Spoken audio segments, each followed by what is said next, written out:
Quand vous voyez quelque part où les gens ne vous acceptent plus, préparez-vous à partir.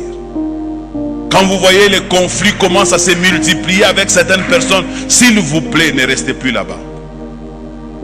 Même si vous allez arranger après, quand quelqu'un a quelque chose dans les cœurs contre toi, même si vous arrangez, la chose reste dans les cœurs, mais physiquement vous arrangez, mais dans les cœurs, la chose est restée. Faites très attention. Autant partir que de rester.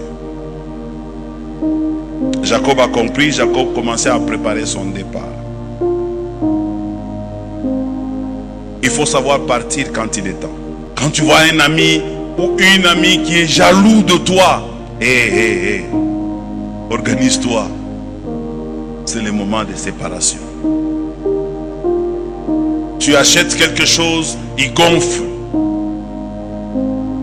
Puisque tu as fait quelque chose bien, il n'est pas content. Détache-toi de lui. Tu n'as pas péché. Quelqu'un me donne un bon amen. Et lorsque Jacob constate que l'environnement ne lui permet plus d'évoluer, Jacob décide de partir. Il se sent seul. Toute la famille est contre lui. Laban, ses fils sont contre lui. Jacob dit, quand on est seul comme ça, c'est que Dieu veut faire quelque chose. Je dois changer de milieu.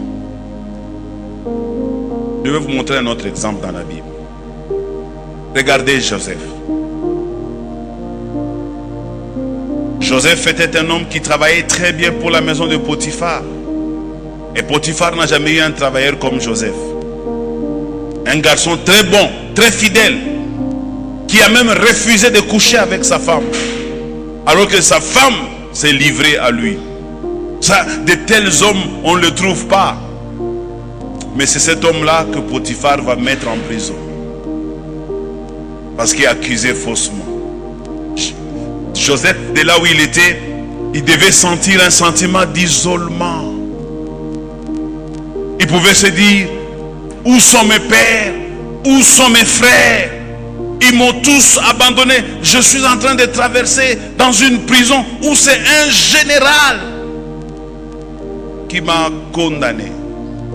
Quand tu as un problème contre un général, qui viendra à ton secours?